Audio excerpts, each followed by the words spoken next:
Good evening, brothers and sisters. I have an important message tonight to give. We are supposed to be the type of people who behave like Jesus. Like, we're supposed to be like him. He was the example for us.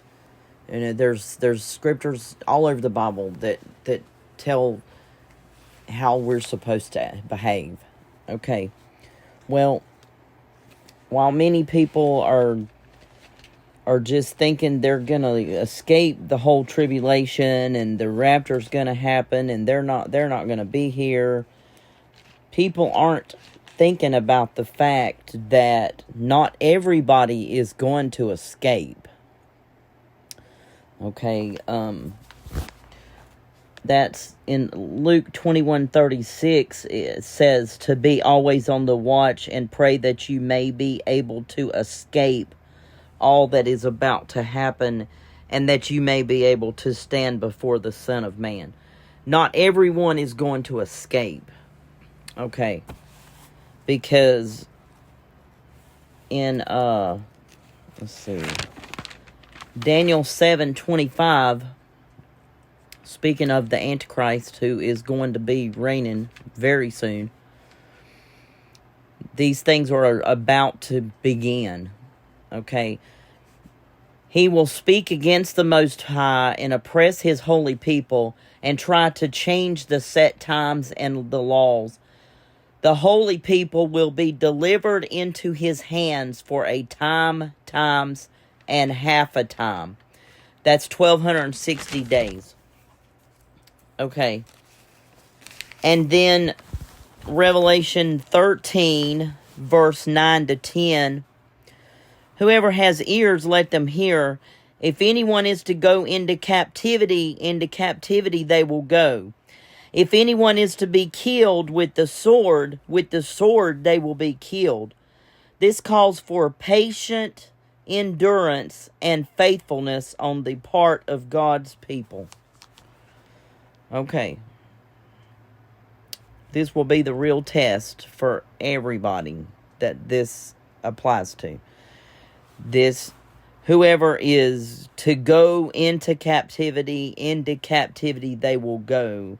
Or whoever is to be killed with the sword they will be killed. This is our destiny, okay?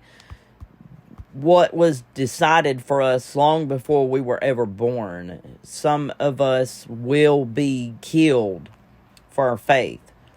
We have to endure to the end of our lives. Whatever we have to go through, we have to endure to the end. And the thing is, we have to be like Jesus. Okay. I'm going to go to Isaiah 53. All right. And I'll just read the whole thing, but it's one scripture. Verse 7 is what is the main one. Well, you can read the whole thing. I'm trying not to make this very long, but Isaiah 53, 7. He was oppressed and afflicted, yet he did not open his mouth. He was led like a lamb to the slaughter, and as a sheep before its shearers is silent, so he did not open his mouth. By oppression and judgment he was taken away, yet who of his generation protested? For he was cut off from the land of the living. For the transgression of my people he was punished. He was assigned a grave with the wicked and with the rich in his death, though he had done no violence, nor was any deceit in his mouth. Yet it was the Lord's will to crush him and cause him to suffer. And though the Lord makes his life an offering for sin, he will see his offspring and prolong his days. And the will of the Lord will prosper in his hand. Okay, I'm not going to keep reading that, but okay. So, all right, so how he handled things when he was arrested. This is how we have to handle things, okay? While everybody's arming up and making sure they got plenty of ammo and guns and all this to defend yourselves when they come for you, you have to realize that you cannot do that, okay? Because Jesus said, those who, what is it? I'll just read it, okay? Matthew 26, verses 47 to 56, when Jesus was arrested. While he was still speaking, Judas, one of the 12, With him was a large crowd armed with swords and clubs, sent from the chief priests and the elders of the people. Now the betrayer had arranged a signal with them. "The one I kiss is the man, arrest him." Going at once to Jesus, Judas said, "Greetings, Rabbi," and kissed him. Jesus replied, "Do what you came for, friend."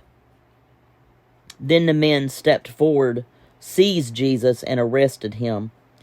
With that, one of Jesus' companions reached for his sword, drew it out, and struck the servant of the high priest, cutting off his ear. "Put your sword back in its place," Jesus said to him, "for all who draw the sword will die by the sword. Do you think I cannot call on my Father, and he will at once put at my disposal more than 12 legions of angels?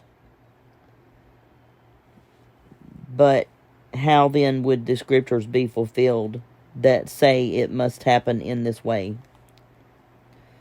In that hour, Jesus said to the crowd, "Am I leading a rebellion that you have come with swords and clubs to capture me? Every day I sat in the temple courts teaching, and you did not arrest me. But this has all taken place that the writings of the prophets might be fulfilled." Then all the disciples deserted him and fled. Okay. All right. So, Luke 21:16.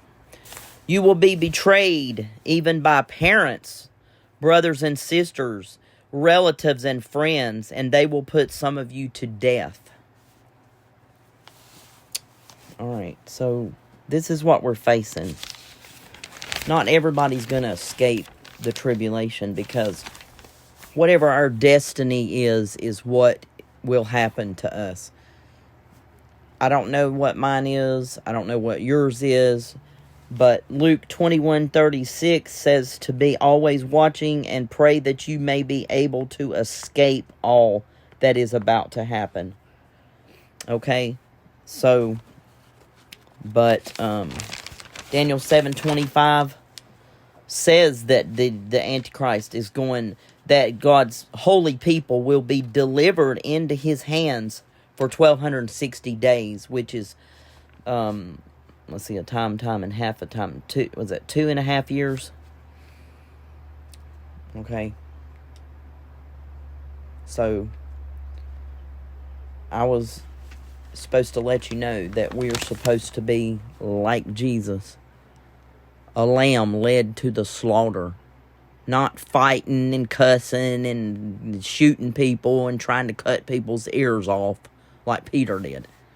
We can't behave like that. We have to be like Jesus. To death. To our death. All the way. We have to be like him. The one that lives by the sword will die by the sword. Isn't that what he said? I read it. I'm not going to go back and read it again, but... So, anyway, I just wanted to make this quick and let you know that that's what God expects of us, too. Anyway, I hope you will be praying to be counted worthy of escaping. And God bless you.